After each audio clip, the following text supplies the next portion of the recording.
South கொரியாவுக்கு வந்து இது என்னோடய ஃபர்ஸ்ட் டைம் போய் கடையில் போய் எனக்கு தேவையான சாப்பாட்டு பொருளெல்லாம் வந்து வாங்கிட்டு வந்தது. ஆக்சுவலாக வந்து நான் புது வீட்டுக்கு வந்து எதுவுமே நான் இது வரைக்கும் வாங்கவே இல்லை. வெறும் சாதம் வீட்டிலேருந்து எடுத்து வந்து ஒரு தொக்கு வச்சு சாப்பிட்டுட்டு இருந்தேன். அதுக்கப்புறமா இன்றைக்கி தான் ஃபர்ஸ்ட் டைம் போய் எனக்கு தேவையான வீட்டுக்கு தேவையான சமைக்கக்கூடிய பொருளெல்லாம் வாங்கிட்டு வந்தேன்.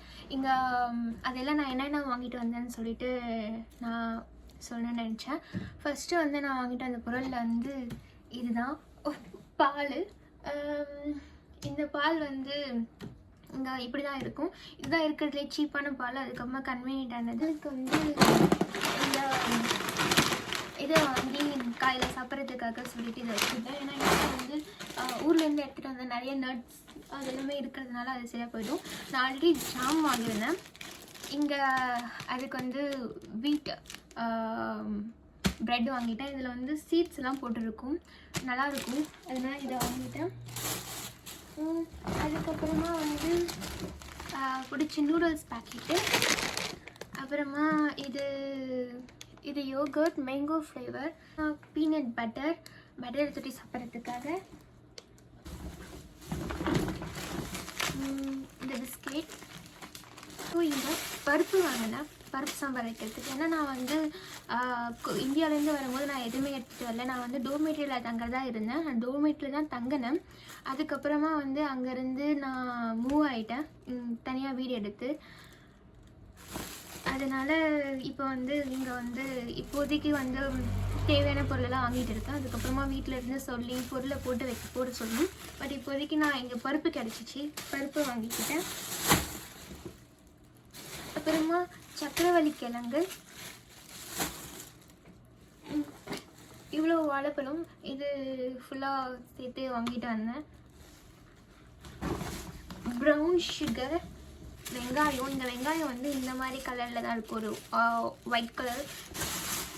உருளைக்கிழங்கு காய் சமைக்கிறதுக்காக. அப்புறம் பூண்டு வாங்கிட்டு வந்தேன். அப்புறமா வந்து எல்லாத்தையுமே சமைக்கிறதுக்காக எண்ணெய்.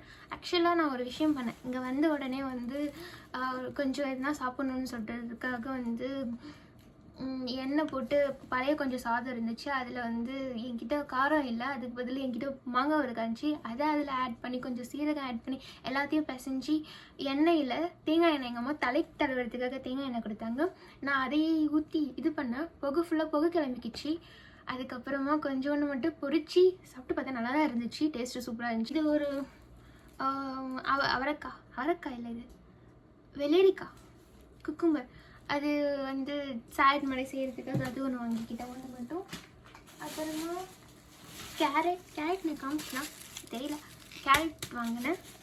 இங்கே நிறையா எனக்கு நான் வந்து என்ன நினச்சேன், இங்கே நிறைய கொட்டைங்கள்லாம் இருக்காதோன்னு நினச்சேன். பட் ஆனால் இங்கே நிறைய கொட்டை, பச்சை பயிறு அது எல்லாமே இருக்குது. ஸோ இது எனக்கு கொஞ்சம் எதனா நியூட்ரிஷனுக்காக அது மாதிரி ஏதாவது செய்கிறதுக்காக எனக்கு ரொம்பவே ஹெல்ப்ஃபுல்லாக இருக்கும். இப்போ இருந்து நான் இந்த மாம்ஸ் டச்சில் வந்து இந்த பர்கர், ஃப்ரைட் சிக்கன், அப்புறமா கொஞ்சம் கிம்ச்சி ஃப்ரைட் ரைஸ் அந்த மாதிரி தான் வச்சு சாப்பிட்டுட்டு இருந்தேன். அதனால என் நாக்கு ஃபுல்லாக செத்து போச்சு. இப்போ வேறு ஏதாவது வந்து சமைச்சு சாப்பிட்டா தான் வந்து கொஞ்சமாக நியூட்ரிஷனும் கிடைக்கும். நான் அப்புறமா பார்த்த வரைக்கும் நான் வாங்கி செஞ்சாவே ரொம்ப கம்மியாகும். நான் இதை செலவு பண்ணுறதுலாம் வந்து ஒரு மாம் ஸ்டேஜில் வந்து பொருள் ஒரு இது பர்கர் ஆர்டர் பண்ணணும். இங்கே மதிப்புக்கு வந்து இங்கே வந்து 22,000 ரூபா. அப்போ நம்ம ஊர் காசுக்கு வந்து 1400 ரூபா ஒரு மாம் ஸ்டேஜில் ஒரு பர்கர் வாங்கும் போது. So it's so expensive right. அதனால அந்த எக்ஸ்பென்சிவ் வந்து நல்ல ஃபுட்டுக்கு வந்து ஸ்பெண்ட் பண்ணால் நிறைய நாள் வந்து இது பண்ணலாம். இன்னொன்று வந்து கொரியா ரொம்பவே எக்ஸ்பென்சிவாக இருக்குது. அதில் வந்து நல்ல சாப்பாடு சாப்பிட்டு இதிலெல்லாம் கொஞ்சம் இது பண்ணால் ரொம்பவே ஹெல்ப்ஃபுல்லாக இருக்கும்.